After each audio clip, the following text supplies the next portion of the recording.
即係將詩嘅講好咧咁清楚嘅，其實係海上生明月，天涯共此時。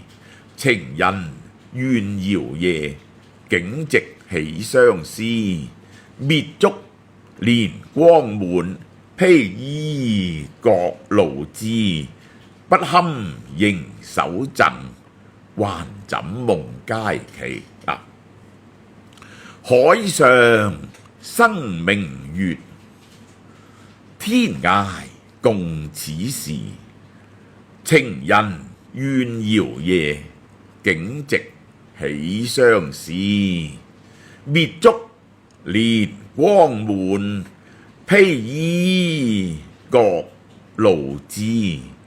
不堪盈手贈，還怎夢佳期。大約呢，我搖個頭嗰字呢就係平，唔搖嗰字呢就仄，所以呢，你見到平仄呢其實係好有 rhythm。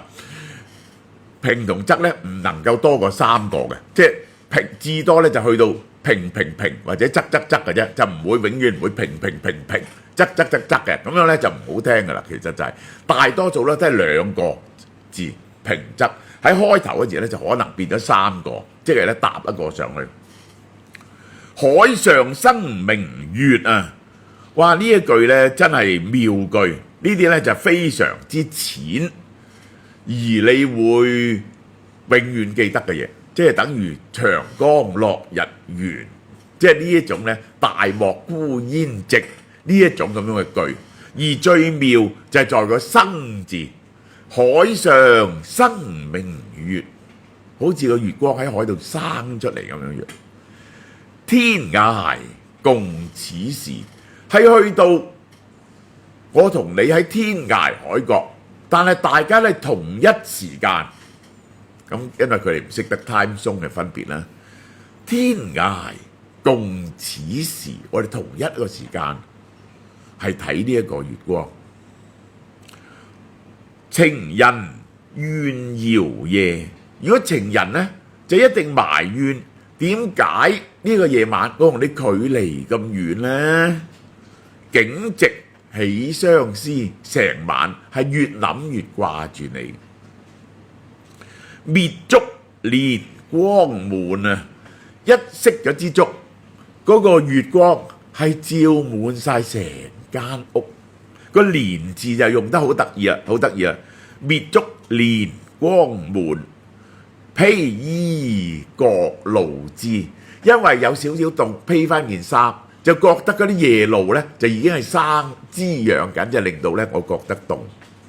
不堪盈手贈，月光呢，我係唔可以捧滿咗，好似禮物咁樣送俾你。盈者滿也，即係一擺對手出嚟，充滿咗月光。但係月光我唔可以捧到過嚟俾你，不堪盈手贈。咁點呢？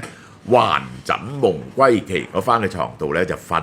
諗翻咧，見到你嘅時候啦，咁呢啲係小品而非常之漂亮。有幾句説話，我再讀一次。海呢個吟一次。海上生明月，天涯共此時。情人怨遙夜，竟夕起相思。滅燭憐光滿，披衣覺露滋。不堪盈手贈，還怎夢佳期。其實呢，一定要粵語先讀到呢一種感覺出嚟，一用呢個普通話呢，就係即刻讀唔到嘅，即刻。